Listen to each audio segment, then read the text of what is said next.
포피의 손을 잡아요. 포피의 귀를 기울여요. 마음을 열고 포피와 친구 되면 당신의 눈이 되어 세상을 보여드려요.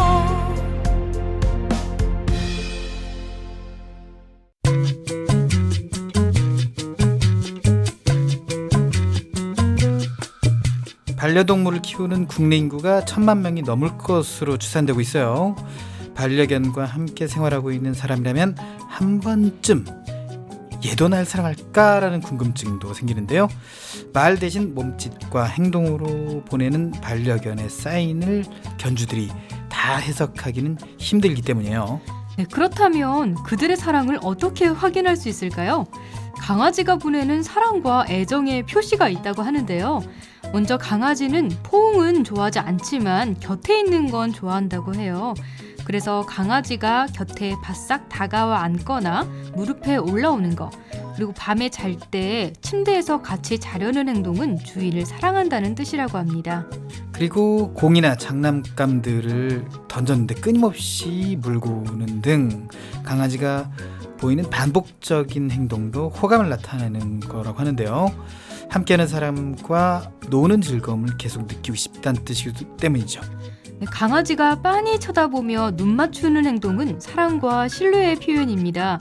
최근 공개된 과학 저널에 따르면 강아지와 눈을 맞출 경우 강아지와 사람 모두에게 사랑 호르몬인 옥시토신 분비가 촉진된다고 밝혀졌어요. 강아지가 주인을 향해서 꼬리를 흔드는 행동은 잘 알려진 사랑의 표현이지만 최근 연구 결과에 따르면 강아지는 호감을 느낀 사람 옆에서는 꼬리를 오른쪽으로 흔들고 싫어하는 사람에게는 왼쪽으로 흔든다고 합니다.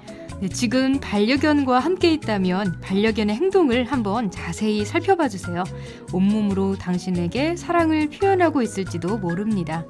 그럼 5월 23일 월요일 내 손을 잡아요. 출발합니다.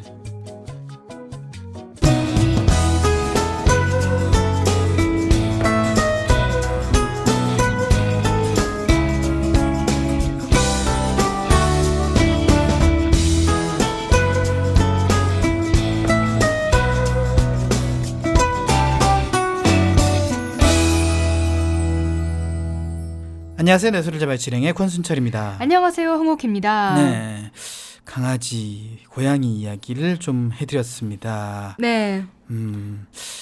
반려동물을 키우는 사람이 1,000만 명이나 된다는 얘기를 듣고 깜짝 놀랐어요. 그렇죠.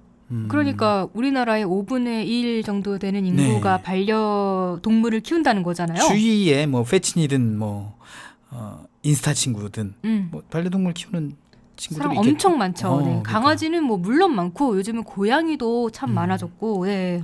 그래요. 고양이에 대한 이미지가 많이 바뀌었죠. 네, 맞아요. 이 과거에는 약간 무섭다, 사납다, 애교가 없다는 이미지가 강했었는데 요즘에는 그 고양이가 가진 특성, 그 특성에 따른 매력에 흠뻑 빠지는 분들이 많죠. 이 시크한 매력이 있지 않습니까? 고양이가 네, 되게 도도하죠. 네, 약간 좀 주인을 뭔가 내가 주인이 고양이를 모시고 살아야 되는 것 그렇죠. 같은 그런 느낌?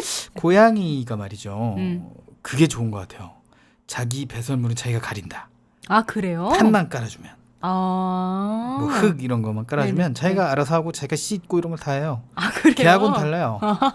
네, 그렇기 때문에 고양이가 좀 더 굉장히 깨끗하고 독립적이네요. 독립적이죠. 네. 주인이 오든 말든 상관없이 나는 오늘 왕이다. 네, 그렇게 생각하는 고양이과의 전형적인 모습을 보이는 거죠. 네네네. 어쨌든 고양이든 강아지든 반려동물이 주인에게 보내준 사랑만큼 사람도 반려동물을 끝까지 책임감 있게 사랑을 좀 보여줘야 될 것 같다는 생각이 들어요. 최근에 강아지 공장에 대한 그 프로그램 나갔지 않습니까? 네, 그렇죠. 지상파에. 물론 자극적이긴 했습니다만은 꼭 다뤄야 할 주제였고 사람들의 욕심 때문에 이 무고한 생명들이 방치되고 있다는 것이 너무 좀 안타깝더라고요. 네, 그러면 안 돼요. 벌 받아요. 천벌 그렇습니다. 받아요. 찬벌 분명히 받을 거라고 생각하고요. 코너 소개할까요? 네, 금융 소외계층을 위한 서민금융지원제도를 원스톱으로 이용할 수 있는 서민금융통합지원센터에 대해 알고 계신가요? 오늘 이야기 톡톡에서는 서민금융통합지원센터에 대해 알아봅니다. 번아웃 증후군, 피터팬 증후군, 리플리 증후군 등 복잡한 현대사를 살아가면서 발생하는 다양한 증후군들, 오늘 권순철의 노하우에서 현대인을 위협하는 증후군에 대해 알려드리겠습니다. 홍옥희의 그림 읽어주는 여자에서는 폴 들라로슈의 레이디 제인 그레이의 처형이라는 작품에 대해 얘기 나눠보겠고요. 이국제의 정보톡톡에서는 멀미 극복법에 대해 알아봅니다. 내 손을 잡아서는 여러분의 많은 참여를 기다리고 있습니다. 네, 참여할 수 있는 방법은 다양합니다. 페이스북에서 KTV 국민방송 인터넷 라디오를 검색하면 저희 페이지가 나오는데요. 그쪽으로 메시지 주시거나 아니면 진행자에게 메시지 보내주시면 됩니다. 인터넷에서 포피 채널을 검색하면 블로그를 통해서도 참여가 가능합니다. 많이 참여해주세요. 핀테크는 이미 시작되었습니다. 결제, 송금, 은행 업무 등 우리는 예전보다 간편하고 빠르게 사용하고 있습니다. 새로운 방식으로 예금, 보험, 펀드, 편리한 생활을 누리고 있죠.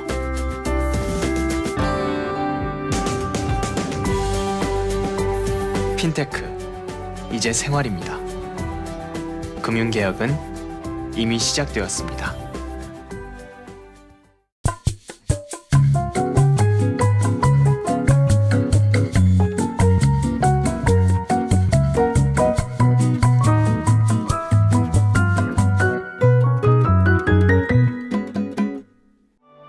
오키야, 혹시 돈 빌릴 데 어디 없을까? 너 저번에 대출 받았다고 하지 않았어? 근데 그건 금리가 너무 높아서 저금리로 대출받을 수 있는 곳 없을까 싶어가지고.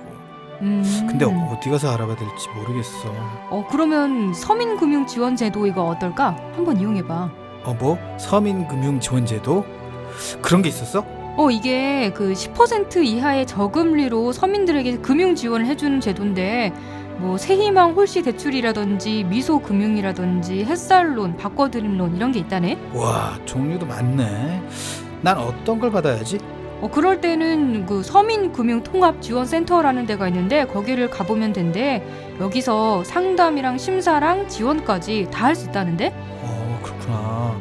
지금 당장 센터를 찾아가 봐야겠네. 네, 오늘은 오키 씨가 굉장히 친구에게 말하듯이 얘기하는데 친구가 제일 편하네요. 순철아 이러면서. 그래요. 사실 은행에서 대출 받으려면 그 신용도 높아야 되고요. 네. 소득 수준도 양호해야 되고 그렇잖아요. 그쵸. 그런데 그렇지 못할 때도 있는데 그럴 때 목돈이 필요하지만 정말 막막한 그런 순간이 옵니다. 네, 그래서 뭐 제2금융권이라든지 제3금융권까지 갈 그런 유혹을 받게 되는데, 그렇습니다. 그래서 정부에서는 금융 소외 계층을 위해서 공공기관이나 금융회사와 연계한 각종 서민 금융 지원 제도를 시행하고 있습니다. 네, 여기서 궁금한 게 또 생기죠. 대표적인 서민 금융 제도로는 어떤 게 있는지 좀 알려주세요. 네, 대표적인 제도로는 새희망 홀씨 대출과 미소금융, 햇살론, 바꿔드림론 등이 있는데요. 우선 새희망 홀씨는 정책 자금으로 운영되는 은행의 서민 맞춤형 대출이에요. 연소득 3천만 원 이하이거나 신용등급이 6등급 이하이면서 연소득이 4천만 원 이하인 사람은 6에서 10.5%의 금리로 최대 2,500만 원까지 대출을 받을 수 있고요.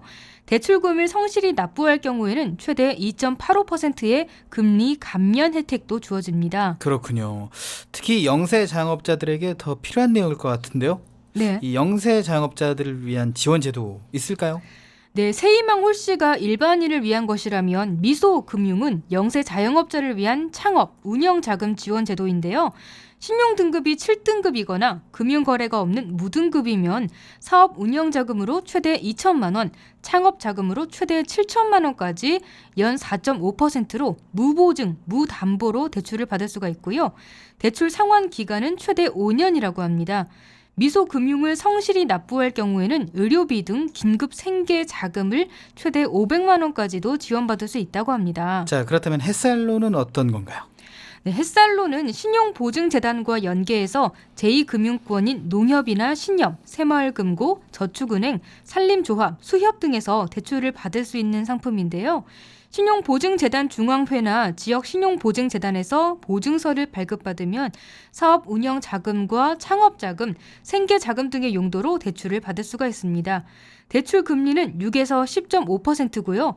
이와 함께 20% 이상의 고금리 대출을 연체 없이 성실하게 갚고 있다면 최대 3천만 원까지 햇살론 전환 대출을 이용할 수도 있다고 합니다. 이 밖에 한국자산관리공사가 운영하는 국민행복기금의 보증을 통한 바꿔드림론도 있는데요. 이를 활용하면 대부업체 등에서 받은 연 20% 이상의 고금리 대출을 연 6.5에서 10.5%의 저금리 대출로 전환할 수가 있습니다. 자, 그런데 사실 종류도 너무 다양하고요. 금리도 제각각이어가지고 스스로 알아보기가 너무 복잡한 것 같다는 생각이 들어요. 네, 미소금융은 휴면예금관리재단에서, 햇살론은 신용보증재단, 그리고 바꿔드림론은 국민행복기금을 통해서 대출을 진행해와서 그동안 서민금융지원제도를 이용하려면 미소금융센터나 제2금융권의 각 지점을 직접 찾아가야 했어요. 네. 하지만 서민금융통합지원센터를 이용하면 생활자금부터 창업자금, 신용회복지원과 함께 일자리 알선과 복지 지원 등을 모두 한 장소에서 받을 수 있다라는 얘기가 있어요. 네, 서민금융통합지원센터는 정부가 추진하는 서민금융지원체계 개편 방안의 일환으로 금융 문제로 힘든 서민들을 대상으로 종합 상담부터 심사, 지원까지 원스톱으로 지원하는 곳인데요.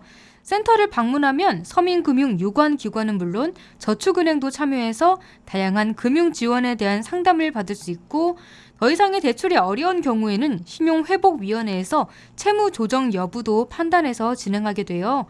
또 지자체 등과 연계해서 일자리 상담과 취업 알선, 복지 서비스 안내 등 고용과 복지 서비스도 지원하게 됩니다. 그렇군요. 올해는 전국 곳곳에 서민금융통합지원센터가 생길 예정이라고요? 네, 서민금융통합지원센터는 지난 2014년 11월 부천에 처음 개소한 이후 대전과 광주, 대구, 부산 등 5곳에서 운영 중이었고, 지난 5월 3일에는 서울 양천구에도 문을 열었는데요. 금융위원회에서는 오는 9월까지 서민금융통합지원센터를 전국에 33개로 확대하겠다고 밝혔습니다. 네, 그동안 각 지역의 센터에서 각종 지원 성과도 나오고 있다라는 얘기도 있네요. 네, 가장 일찍 문을 연 부천센터는 개소 후 지난해까지 18,792명이 상담받았고, 이 가운데 4,566명이 지원을 받았어요. 미소금융은 대출 실적과 지원 금액도 증가했고, 인천과 부천 지역 신용회복위원회 방문 상담 건수와 채무 조정 건수도 증가했고요. 대전센터는 짧은 기간에 지역 서민 금융지원 거점으로 자리매김하는데 성공했다는 평가를 받고 있는데요. 대전시 청년 인력센터 등과도 활발히 협력해서 총 641명에 대한 취업 지원도 실시하고 있다고 합니다. 광주센터에서는 특히 신용회복위원회와 광주지방법원이 양해각서를 체결해서 개인 회생과 파산 절차가 신속하게 연계되는 등의 성과를 거두고 있습니다. 앞으로 서민금융통합지원센터의 활성화가 더 기대되는 게 서민금융생활지원에 관한 법률이 통과되면서 서민금융통합지원센터를 통합관리할 서민금융진흥원 설립이 추진된다는 거예요. 네, 서민금융진흥원이 출범하면 미소금융과 햇살론, 국민행복기금 등을 통합 지원하는 원스톱 맞춤형 서민금융 총괄기구로 신용회복위원회를 법정기구화하고 금융회사 등의 개인 워크아웃 절차 참여를 의무화하게 되는데요. 여러 기관에 산재되어 있는 서민금융제도를 서민금융진흥원이 통합 운영하는 역할을 하게 되고요. 서민금융진흥원이 설립되면 전국 서민금융통합지원센터를 통해 수요자의 환경에 적합한 맞춤형 지원이 한 곳에서 이루어지게 되는 거죠. 서민금융진흥원 설립으로 기대되는 효과도 궁금하네요. 네, 서민금융진흥원은 세무와 복지 등 공공정보를 활용할 수 있는 만큼 개개인의 상황을 반영한 맞춤형 지원이 가능해지고요. 유관기관에 각각 관리되는 약 300만 건의 데이터베이스와 상품 개발 등의 재원을 통합하고 관리해서 활용함으로써 서민들의 금융 안전에 시너지 효과를 낼 수 있을 것으로 기대하고 있습니다. 네, 살다 보면 정말 큰 돈이 필요할 때가 있잖아요. 이 서민들이 그럴 때 쉽게 도움을 받을 수 있도록 서민금융진흥원과 서민금융통합지원센터를 통해서 서민금융지원제도에 대한 문턱이 더 낮아질 수 있기를 기대해 봅니다. 내 손을 잡아요에서는 여러분의 많은 참여를 기다리고 있습니다. 알고 싶은 정보가 있다, 방송에 참여해보고 싶다, 함께 나누고 싶은 사연이 있다, 모두 좋습니다. 페이스북에서 KTV 국민방송 인터넷 라디오를 검색하면 저희 페이지가 나오는데요. 주저하지 마시고 저희에게 메시지 보내주세요. 그리고 인터넷에서 포피 채널을 검색하면 블로그를 통해서도 참여가 가능합니다. 네, 방송을 들을 수 있는 방법도 알려드릴게요. KTV 국민방송 홈페이지와 모바일 앱 팟빵으로 접속하면 실시간으로 들을 수 있습니다. 그리고 유튜브를 통해서도 만날 수 있고요. 혹시 실시간으로 진행되는 방송을 놓친 분들은 팟캐스트 서비스를 이용하면 다시 들을 수 있습니다.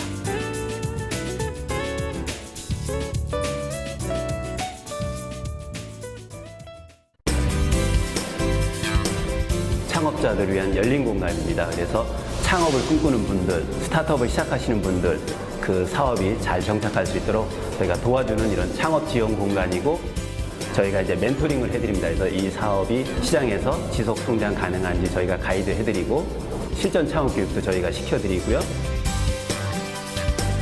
또는 개발자 대회, 경진 대회, 투자자의 만남, 이런 네트워킹 프로그램들을 저희가 가지고 여기 오시는 분들에게 굉장히 큰 에너지를 드리고 있습니다. 꿈이 있으신 분들 드림엔트로 오십시오. 저희가 적극 지원해 드리겠습니다.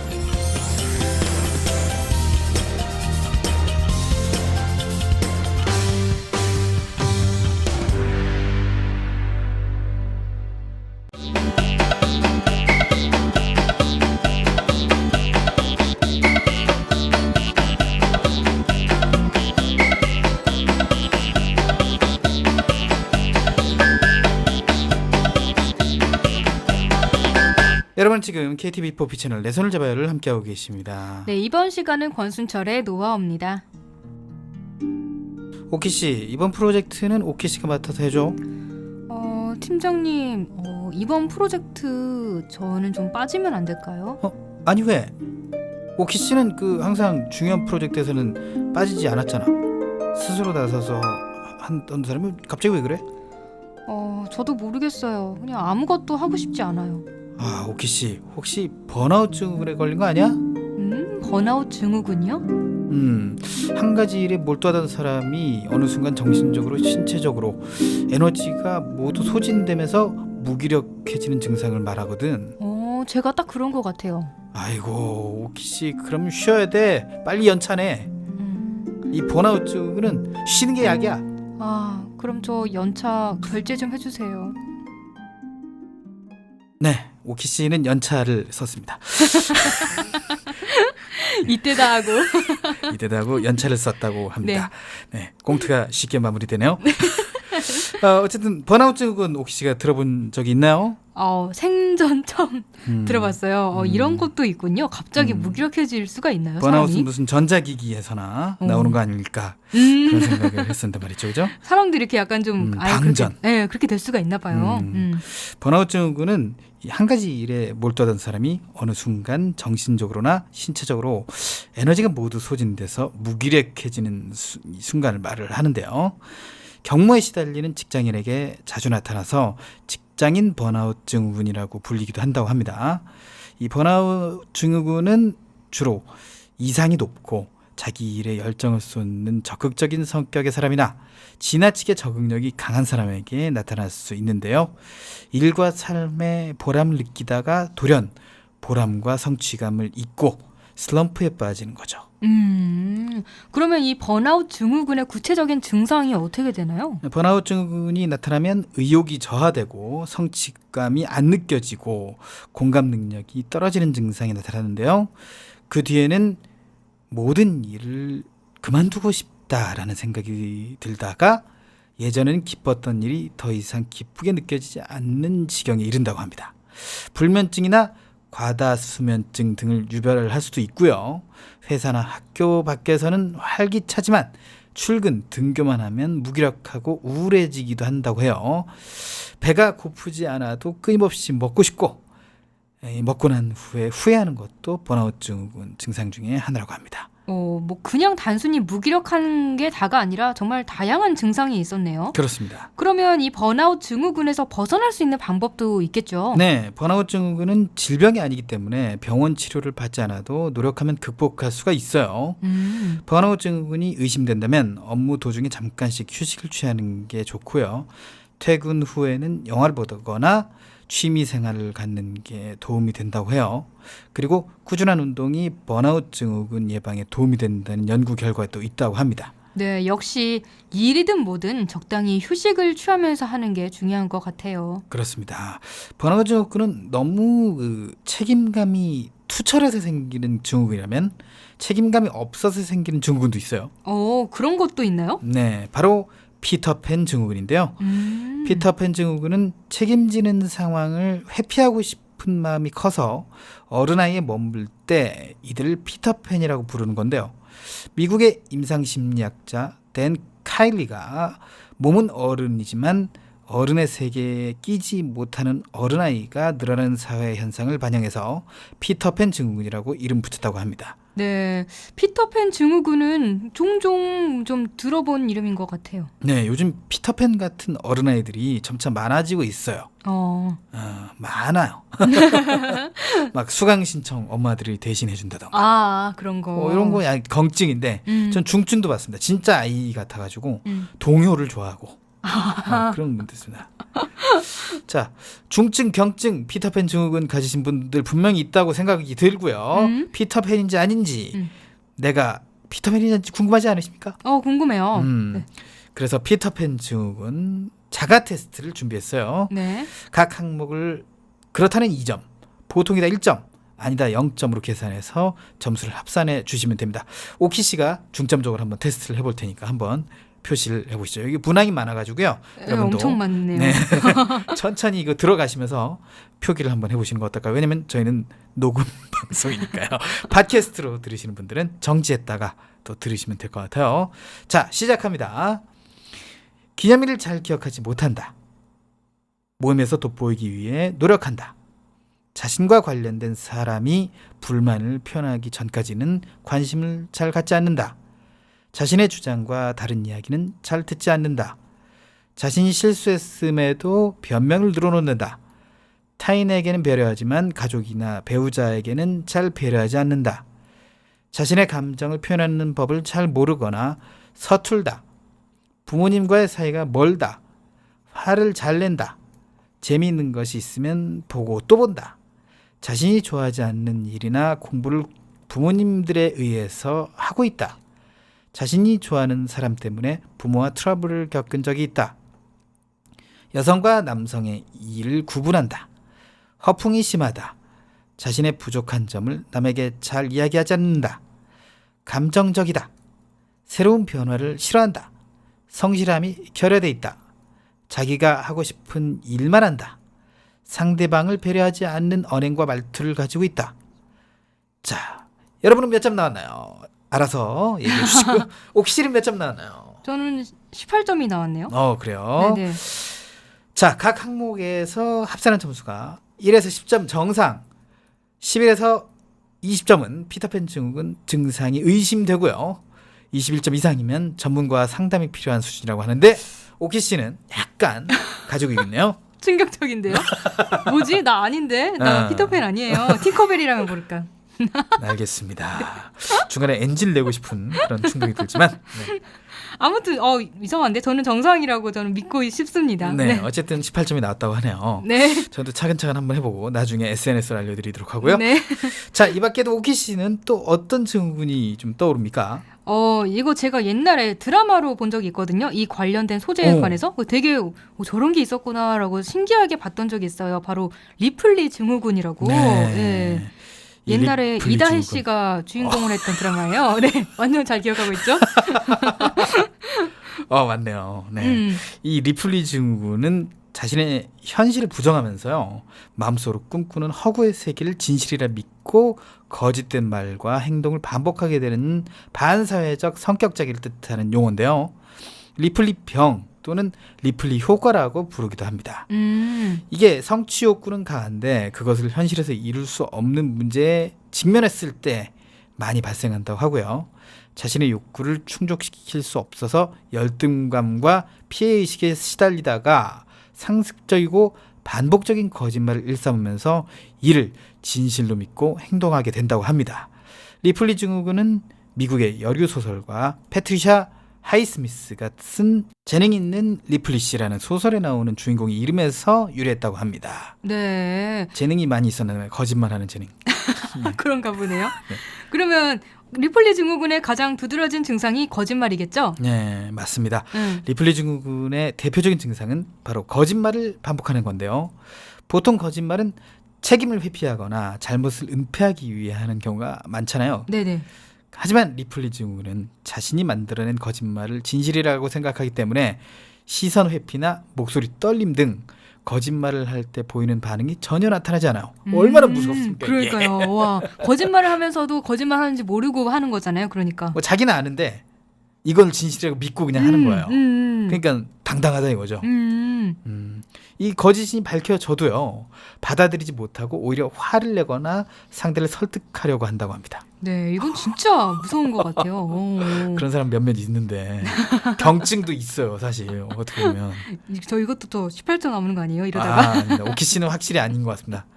네, 번아웃도 아니고 아. 리플리도 아닌데 피터맨은 모르겠어요. 네. 그러면 이 리플리 증후군 왜 생기는 거예요? 자, 리플리 증후군의 정확한 원인은 아직 밝혀진 바가 없어요. 이게 더 무서운데요. 이게 더 무서워. 네네. 밝혀진 바가 없다는 게. 가장 설득력 있는 가설 두 가지가 있는데 하나는 성취욕이 큰 사람들이 다양한 이유로 자신의 욕구가 좌절될 때 현실을 부정하고 가상의 세계에 빠진다는 것이에요. 버추얼 월드에 빠진다는 거죠. 네네. 다른 하나는 주변의 과도한 기대와 압박으로 인해 자존감이 낮아져서 이를 해소하기 위해 거짓말을 반복하게 된다는 이 설명도 있습니다. 리플리 증후군은 한번 진행되면 치유가 어렵다고 해요. 그래서 이 평소에 자존감을 높이기 위해 스스로를 긍정적으로 받아들이고 실수나 실패에 대해 너그러운 자세를 가지는 게 중요하다고 합니다. 네. 그리고 이런 뭐랄까 특성 직업에 있는 사람들이 잘 걸리게 되는 증후군도 있잖아요. 네. 스마일 마스크 증후군이라는 이 것이 있습니다. 이 증후군은 감정 노동자들에게 나타나는 증후군인데요. 주로 서비스업에 종사하는 이들이 자주 겪는다고 해요. 스마일 마스크 증후군은 겉으로는 웃고 있지만 억울함이나 화, 분노 등의 감정을 적절하게 표현하지 못하는 과정에서 생기는데 억지 웃음으로 인해서 야기되는 심리적인 불안정 상태를 말합니다. 그러니까 네. 웃고 있어도 눈물이 나는 그런 현상이 될 수도 있겠어요. 네, 이 고객들의 갑질과도 연관이 되면서 사회적으로도 많은 관심을 불러일으키고 있었던 증후군이었던 것 같아요. 그렇습니다. 네, 이 스마일 마스크 증후군의 증상과 치료 방법이 뭐가 있을까요? 스마일 마스크 증후군이 나타나면 이 식욕이 감퇴하거나 매사에 재미가 없고 무슨 일을 해도 의욕이 나질 않게 되는데요. 그리고 피로감과 불면증 같은 증상도 나타나고요. 이 비관적인 생각을 자주 하게 되고 열등감을 쉽게 느끼게 된다고도 합니다. 스마일 마스크 증후군을 극복하는 방법으로는 심리적으로 안정을 취하고 주말만큼은 업무에서 벗어나서 혼자만의 시간을 갖는 것도 도움이 되고요. 가족이나 연인, 친구에게 알려 도움을 받는 것도 중요하다고 해요. 네. 정말 요즘 현대인들은 다양한 증후군에 시달리고 있는데요. 이런 증후군에 빠지지 않기 위해서는 평소에 건강한 생각과 스트레스 관리가 중요하다는 것 잊지 않으셨으면 좋겠습니다. 내 손을 잡아요에서는 여러분의 많은 참여를 기다리고 있습니다.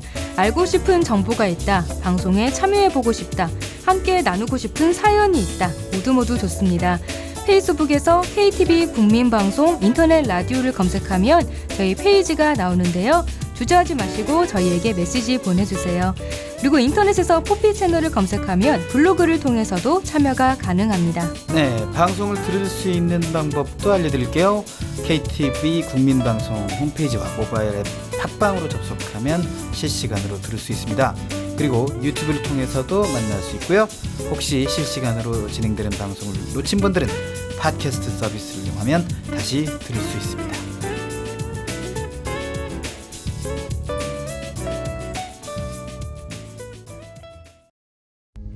난 잘못된 것을 바로잡고 싶었을 뿐이라고. 공익신고 아시죠? 국민권익위원회는 그동안 부족했던 신고 분야를 보완하고 공익신고자를 철저하게 보호하기 위해 공익신고자 보호법을 개정했습니다. 우선 신고 대상을 늘렸습니다.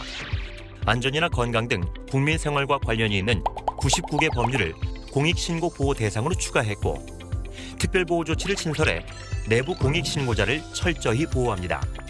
공익침해 행위가 발생했다고 생각할 만한 합리적인 이유가 있는 경우에도 보호 조치가 가능합니다. 공익신고자가 받을 수 있는 피해도 최소화했습니다. 신고자가 위법 행위와 관련이 있더라도 형벌이나 징계는 물론 불리한 행정처분까지 감면받을 수 있습니다. 권익위가 복직 등의 보호 조치를 결정하면 회사는 부당한 인사 조치를 되돌리는 등 정해진 기한 내에 결정을 따라야 합니다. 소송 등으로 이행을 미루면 이행 강제금을 내야만 하죠. 내부 신고자는 최고 20억 원의 보상금을 받을 수 있으며 공익에 기여한 사람은 포상금을 받을 수 있습니다. 공익침해 행위 발견 시 국민권익위원회 등 공익신고기관에 신고하면 신고기관은 법률 위반 여부를 확인하고 사건을 처리합니다. 공익신고자는 법에 의해 철저히 보호받을 수 있습니다. 2016년 1월 25일부터 시행될 공익신고자 보호법. 당신의 양심을 응원합니다.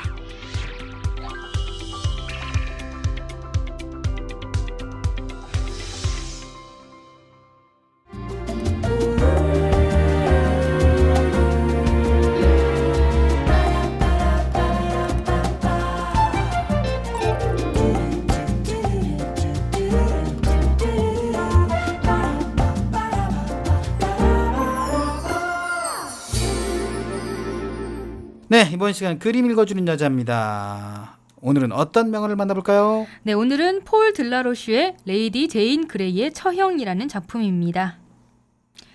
네, 오늘은 굉장히 안타까운 영국의 왕실 역사에 관한 이야기를 하려고 합니다. 영국 여왕이 된 지 단 9일 만에 폐위를 당하고 사형을 당한 비운의 여인이 주인공이에요. 네, 9일 만에. 그렇군요. 엄청난 사연이 있나 본데요, 그죠? 네, 뭐랄까, 권력이 뭘까, 대체 이런 생각이 드는 작품이에요. 먼저 화가 소개를 잠깐 할게요. 이 폴 들라로슈는 프랑스 파리에서 태어난 화가입니다. 화가로서 꽤 인정받았기 때문에 프랑스의 국립미술학교인 에콜 데 보자르에서 교수로 재직하고 많은 제자들을 두기도 했습니다. 들라로슈는 특히 역사를 소재로 그림을 많이 그렸어요. 주로 고전주의 화가들이 역사를 주제로 그림을 많이 그렸기 때문에 들라로슈도 고전주의 화가로 분류될 수가 있겠는데요. 전형적인 고전주의와는 조금 다른 화풍을 보입니다. 고전주의 그림은 역사를 소재로 교훈을 주려고 했기 때문에 굉장히 이상적이고 완벽한 모습으로 표현했었는데요. 들라로슈는 역사 이면의 무상함 같은 이런 인간의 어떤 감정이 느껴지는 역사화를 그렸어요. 그래서 감정적인 그림을 특징으로 하는 낭만주의와 역사를 소재로 하는 고전주의의 특징을 모두 지녔다고 해서 들라로슈를 절충주의라고 부릅니다. 네, 그렇군요. 절충주의. 완벽한 역사가 아니라 인간적인 역사를 그린 거예요, 그죠?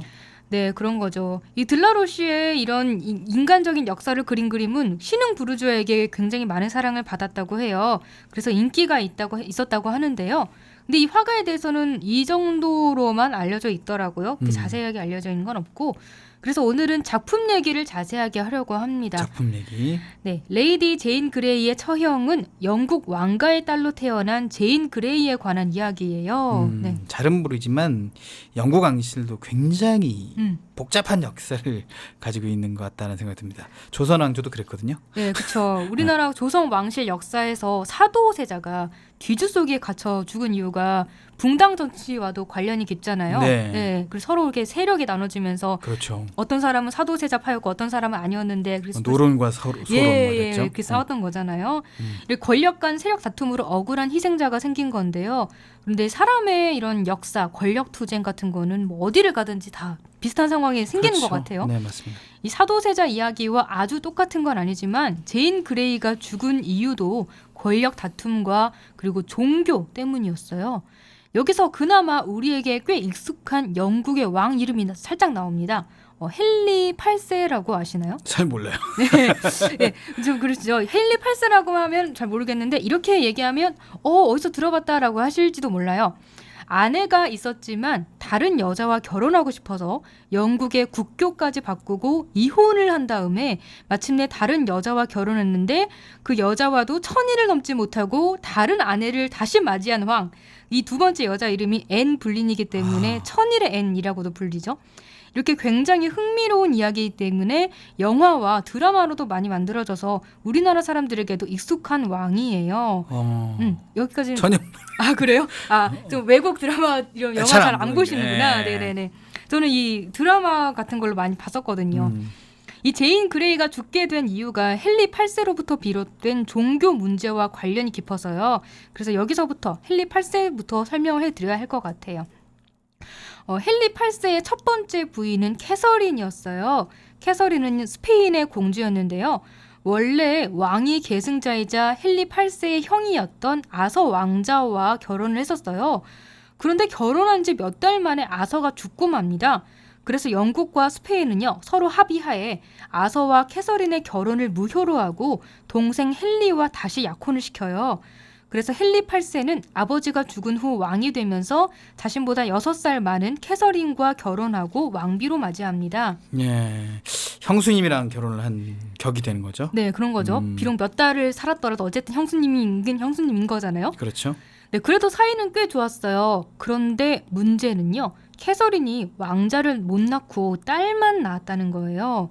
이 강력한 왕권과 가문을 위해서 꼭 왕자를 둬서 안정적으로 권력을 유지하고 이양하고 싶었던 헨리 8세에게 아들을 낳지 못하는 캐서린에게는 좀 점점 이렇게 감정이 멀어지고 있었어요. 그런데 때마침 이때 캐서린의 시녀였던 앤 불린이 눈에 들어옵니다. 네. 이 다른 여자가 눈에 들어오는 순간 이미 부인에 대한 마음은 떠났겠죠? 그렇죠. 그리고 캐서린은 자기보다 나이도 많고 아들도 못 낳으니까 젊고 예쁜 앤을 가지고 싶었어요. 그러기 위해서는 이혼을 해야 했죠. 그래야 결혼을 할 수 있으니까. 하지만 가톨릭과 교황청 입장에서 절대로 이혼은 있을 수 없는 일이었어요. 그래서 헨리 8세는 엄청난 일을 저지릅니다. 교황청과의 관계를 단절하고요. 가톨릭을 아예 버려버리고 영국 국교회, 즉 성공회라는 새로운 종교를 만들어서 그거를 영국의 국교로 삼은 거예요. 예. 당연히 이혼이 가능한 종교죠. 여자를 위해 나라의 종교까지 바꾸다니. 이걸 로맨틱하다고 해야 될지 뭐 어떻게 해야 될지. 그러니까요. 이 캐서린은요 억지로 이혼당하고 궁에서 쫓겨났고요. 헨리 8세는 마침내 앤과 결혼합니다. 그런데 이렇게 대단한 과정을 거쳐서 얻은 앤마저도 아들을 낳지 못하고 딸만 낳았고요. 임신과 유산을 반복했어요. 앤도 굉장히 스트레스가 심했던 것 같아요. 아들에 대한 압박감 때문에. 그래서 계속 이렇게 임신하고 유산하고 그랬던 거죠. 아들을 낳지 못하니까 상심한 헨리 8세는요. 앤에게 간통죄를 뒤집어 씌우고 이혼한 후에 사형시켜버립니다. 굉장히 무서운 남자죠. 그리고 후에 제인 시모어라는 여자와 다시 3번째로 결혼을 합니다. 그리고 마침내 나중에 에드워드 6세가 되는 아들을 낳았는데요. 출산의 여파로 이 제인 시모어는 2주 만에 죽고 말아요. 헨리 8세는 아들을 낳아준 제인을 굉장히 특별하게 여겼고요. 그녀가 죽었을 때 굉장히 슬퍼했다고 합니다. 나중에 헨리 8세가 죽었을 때는 이 제인 시모어 옆에 묻혔다고 해요. 네, 여기까지가 종교 갈등의 바탕이 되는 배경 이야기였어요. 이야, 가톨릭과 국교회. 네. 배경 이야기만 들어도 흥미진진한데요, 그죠? 네, 그렇죠. 이제 에드워드 6세 때부터 이 제인 그레이의 이야기가 본격적으로 시작이 됩니다.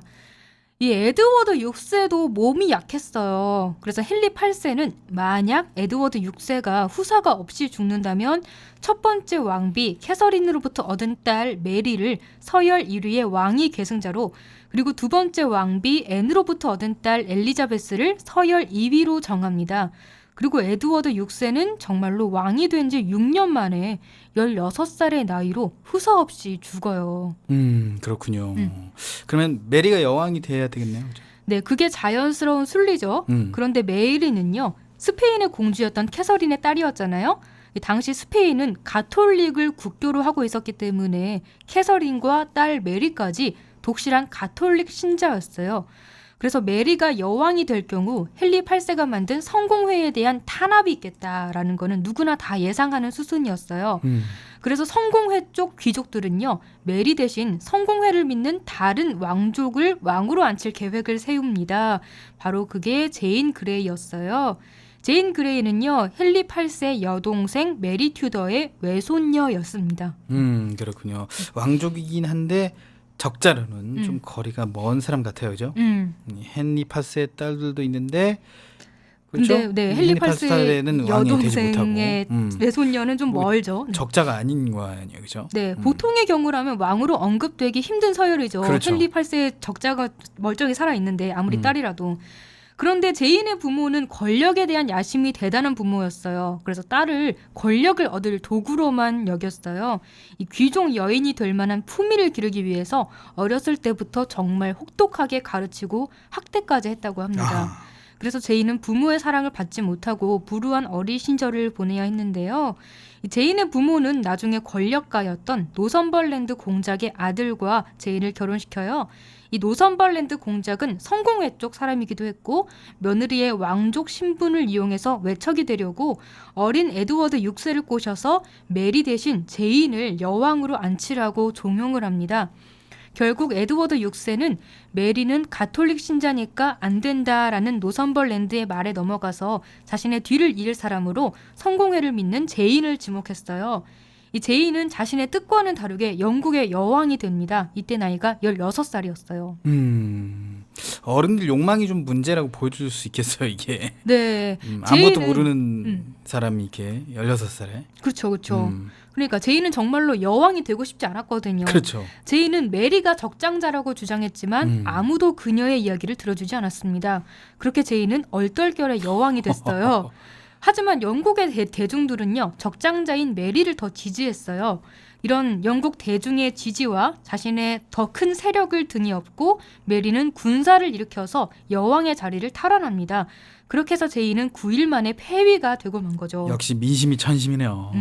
그렇죠. 자, 부모의 사랑도 못 받았고 부모 등에 땀 흘려서 여왕이 됐는데 9일 만에 폐위가 되고 이 삶이 너무 불행하지 않나. 자기 선택도 아닌데 이게. 그렇죠. 그런 점을 이 메리 여왕도 알고 있었어요. 제인은 순수하고 권력에 욕심이 없었는데 이 주변 사람들 때문에 억지로 여왕 자리에 올랐다는 걸 메리도 알고 있었거든요. 그래서 폐위된 제인을 런던 탑에 가두긴 했지만 죽이지는 않았습니다. 대신에 한 가지 조건을 내걸었어요. 신교도를 믿는 제인이 가톨릭으로 개종한다면 목숨은 살려주겠다라고 한 거예요. 이 종교만 바꾸면 죽음은 면할 수 있는 상황에서 제인은 과연 어떤 선택을 했을까요? 자, 오늘 작품 제목이 레이디 제인 그레이의 처형이지 않습니까? 뭐 개종하지 않았다라고 생각이 드네요. 그러면서 네. 죽음을 맞이했겠죠? 그랬어요.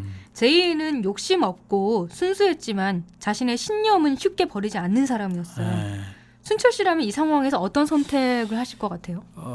일단 살고 봐요.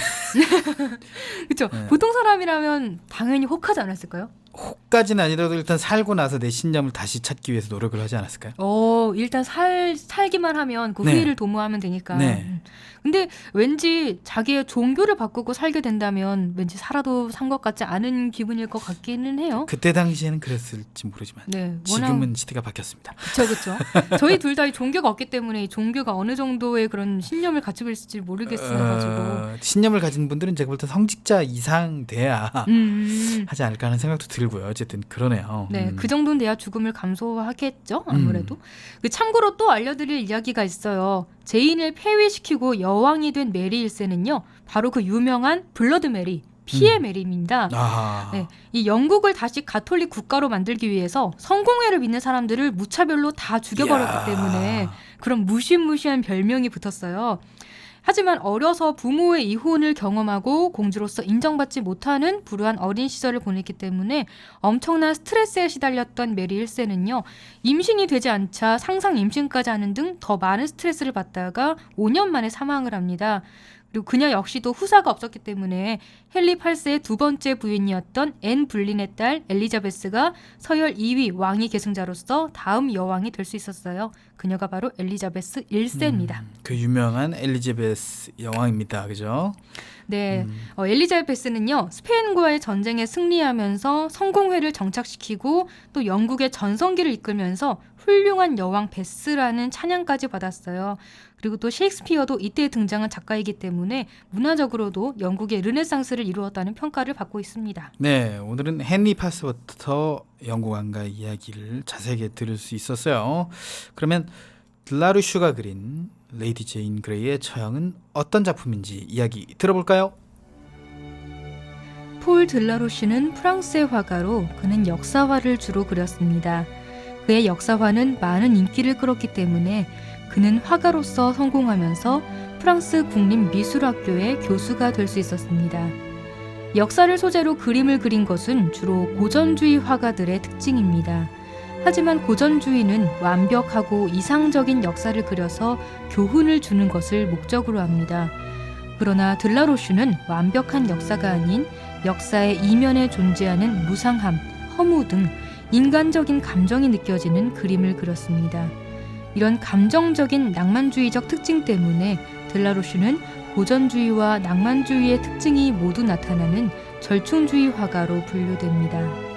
레이디 제인 그레이의 처형에도 이러한 들라루슈만의 감성적인 특징이 나타납니다. 제인 그레이는 영국의 왕족이었지만 부교인 가톨릭과 신교인 성공회 사이의 종교 갈등과 권력 다툼 때문에 단 9일 만에 여왕의 자리에서 폐위돼 죽음을 맞이하는 비극적인 인물입니다. 영국 왕 헨리 8세는 심한 여성 편력으로 총 6명의 부인이 있었습니다. 첫 번째 부인 캐서린은 스페인의 공주였습니다. 첫째 딸 메리를 얻은 뒤 아들을 낳지 못하자 상심한 헨리 8세는 캐서린과 이혼하고 앤 불린과 결혼합니다. 이 과정에서 이혼을 인정하지 않는 로마 바티칸 교황청과 결별하고 가톨릭 대신 성공회라는 새로운 종교를 국교로 하기에 이릅니다. 그러나 앤 불린마저도 아들을 낳지 못하자 헨리 8세는 다시 그녀와 이혼했습니다. 마침내 세 번째 부인 제인 시무어로부터 후에 에드워드 6세가 되는 아들을 얻을 수 있었습니다. 그러나 에드워드 6세는 왕이 된 지 6년 만에 16살의 나이로 숨지고 맙니다. 후사가 없을 경우 서열 1위의 왕위 계승자는 헨리 8세의 첫째 딸 메리였습니다. 그러나 메리는 가톨릭 국가인 스페인에서 온 어머니 캐서린처럼 독실한 가톨릭 신자였습니다. 자신들의 권력을 잃을 것을 두려워한 성공회 측 귀족들은 에드워드 6세에게 제인 그레이를 후계자로 임명하라고 부추깁니다. 제인 그레이는 헨리 8세의 여동생 메리 튜더의 외손녀로 성공회의 신자였기 때문입니다. 학문적 지식이 뛰어났지만 권력에는 욕심 없었던 순수한 소녀는 어른들의 부추김에 떠밀리듯 여왕이 됩니다. 이때 제인의 나이는 16살이었습니다. 상황이 이렇게 되자 메리는 왕위 서열 1위라는 대중의 지지와 자신의 권력 기반을 바탕으로 군대를 일으켜 비로소 여왕이 됩니다. 이로써 여왕이었던 제인 그레이는 9일 만에 폐위되고 런던 탑에 갇히는 신세가 됐습니다. 평소 제인의 심성을 알고 있던 메리는 그녀가 가톨릭으로 개종한다면 죽음은 면하게 해주겠다고 제안했지만 제인은 자신의 종교적 신념을 지키고 죽음을 택했습니다. 여기서 들라루슈는 제인이 처형당하기 직전의 장면을 그렸습니다. 1554년 2월 12일 그녀는 단두대 앞에 앉았습니다. 순백의 드레스를 입은 그녀는 신께 기도를 올린 후 두 눈이 눈가리개로 가려졌습니다. 눈가리개로 앞이 보이지 않게 된 제인은 머리를 둘 단두대를 찾지 못해 순간 당황하고 맙니다. 손을 앞으로 뻗어 더듬더듬 단두대를 찾는 그녀의 모습은 애써 태연한 것처럼 보입니다. 이런 안타까운 모습을 보다 못한 가톨릭 복장의 신부가 옆에서 그녀를 도와주고 있습니다. 그녀는 제인에게 개종을 설득하러 갔다가 자신의 종교를 지키겠다는 제인의 신념에 감동해 그녀가 죽는 순간 옆에서 함께할 것을 약속했었습니다. 그림 왼쪽에는 제인의 보모가 망연자실한 표정으로 옆에 기대어 앉아 있습니다. 제인을 모신 또 다른 하녀는 이 상황을 더 이상 지켜보지 못하고 벽을 붙잡은 채 슬픔을 삼키고 있습니다. 그림 오른쪽에 도끼를 든 남자는 이제 곧 제인을 처형할 것입니다. 그러나 그는 왠지 제인을 연민의 표정으로 바라보고 있습니다. 어른들의 권력 다툼과 시대적 상황 때문에 죽음에 이를 수밖에 없었던 어린 소녀의 운명을 이곳에 있는 사람들은 모두 알고 있습니다. 그래서 어둡고 칙칙한 감옥에서 순백의 드레스와 그녀의 흰 피부는 더욱 돋보입니다. 관람자의 시선을 끄는 그녀의 밝은 흰 드레스는 그녀 앞에 닥칠 비극을 강조하고 있습니다. 이제 관람자도 그림의 인물들처럼 제인에게 연민을 느낄 것입니다. 들라로슈의 역사화에는 이렇듯 어떤 감정이 느껴지고 있습니다. 권력이란 게 정말 무섭죠. 이 평범하던 사람도 권력을 잡은 순간 다른 사람처럼 변하는 경우가 많아요. 네, 그래서 애꿎은 사람이 희생이 되기도 하고요. 우리가 이런 비극적인 역사를 배우는 이유는 되풀이하지 않기 위해서잖아요. 이 권력의 폐해가 아주 없어지는 건 힘든 일이겠지만 최소한 이런 비슷한 일은 다신 일어나지 않도록 하는 게 우리의 역할인 것 같아요. 네, 오늘은 비극적인 역사를 그린 작품 폴 들라르시의 레이디 제인 그레이의 처형을 살펴봤습니다. 청취자 여러분도 듣고 싶은 작품이 있으시다면 페이스북 KTV 국민방송 인터넷 라디오 페이지나 저희 블로그에 남겨주시면 되니까요. 언제든지 그림 읽어주는 여자의 문을 두드려 주시기 바랍니다.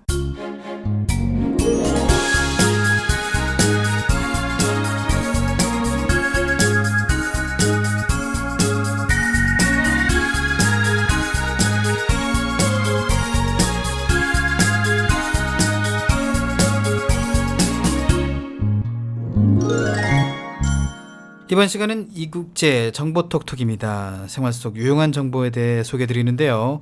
오늘은 어떤 정보가 기다리고 있죠? 네, 자동차나 배를 타면 멀미 때문에 고생하시는 분들 있으시죠? 멀미 정말 괴로운데요. 오늘 이국제 정보톡톡에서는 멀미 극복법에 대해 알려드립니다. 이국제의 정보 톡톡. 여러분의 실생활에 도움이 될 만한 알찬 정보를 소개해드리는 정보 톡톡. 오늘은 멀미 극복법에 대해서 간략하게 알아보겠습니다. 차멀미, 배멀미에 비행기 멀미까지. 멀미 때문에 여행 가는 게 은근히 겁나는 분들 많으시죠? 멀미는 동요병이라고도 하고요. 흔들렸을 때 나타나고 구역질이 나는 증상을 보입니다. 흔들림에 의해서 속이 메스꺼워지면서 얼굴이 창백해지고 머리가 어지러운 상태가 되는 거죠. 저는 멀미를 안 하는데 멀미가 심한 분들을 보면 먼 거리 이동에 대해서 무척 예민해하고 힘들어하더군요. 멀미로 고생하는 모습을 옆에서 지켜보고 있으면 정말 안쓰러워요. 자, 그럼 이제 멀미 극복법에 대해서 알아보겠습니다. 첫째, 공복인 상태나 과식한 채로는 차를 타지 마세요. 공복인 상태와 과식한 상태에서 이동을 하게 되면 멀미를 하게 됩니다. 장거리 이동을 앞뒀다면 적당량의 식사로 뱃속을 달래주고 출발하세요. 둘째, 가급적이면 앞좌석에 앉으세요. 앞좌석이 다른 좌석에 비해서 흔들림이 가장 덜하기 때문입니다. 차는 앞좌석, 비행기는 앞날개 부분, 배는 가운데 앉는 것이 가장 좋다네요. 셋째, 멀미를 피하려면 편한 옷차림이 좋습니다. 몸에 꽉 끼는 옷을 입으면 신체를 압박하게 되고 그 결과 피로가 쌓여서 더 쉽게 멀미를 느끼거든요. 넷째, 안대나 선글라스를 착용하세요. 안대를 끼고 잠을 청하거나 선글라스를 착용하면 시선의 흔들림을 최소화해 주어서 멀미를 줄여줍니다. 다섯째, 낮보다는 밤에 이동하는 게 좋습니다. 안대나 선글라스가 시선의 흔들림을 줄여주는 것처럼 같은 원리로 낮보다는 밤이 상대적으로 시선의 흔들림이 적기 때문에 멀미가 줄어듭니다. 이외에도 멀미를 피하기 위해서는 우선 내가 멀미를 한다는 것을 잊어야 합니다. 멀미하면 어쩌지라고 생각하면 이게 최면이 돼서 더 심한 멀미를 한다네요. 멀미를 한다는 것을 잊어버리고 잡생각을 떨치기 위해서 친구와 이야기를 하는 것도 좋습니다. 한 예로 운전하는 동안에는 멀미를 안 한다잖아요. 운전을 하는데 정신을 다하기 때문에 멀미를 안 한다는 거죠. 이런 이치로 동행자와 이야기하면서 그 이야기에 정신을 쏟으면 멀미를 막거나 줄일 수 있다는 겁니다. 그리고 멀미에는 잠이 제일 좋습니다. 잠에 빠져들 수만 있다면 멀미 걱정은 안 해도 되지 않을까요? 또 창문을 열고 시원한 바람을 마시거나 시원한 물을 마시는 것도 멀미에 도움이 됩니다. 그리고 한 가지 더, 인삼을 씹어 드시면 멀미를 안 한다고 하네요. 해군에 다녀온 사람들이 경험으로 배운 방법이라니까 체질마다 다를 수도 있지만 멀미로 고생하는 분들이라면 한번 인삼을 드시는 걸 권해보겠습니다. 네, 정보톡톡 오늘은 멀미를 극복하는 방법들에 대해서 살펴봤습니다.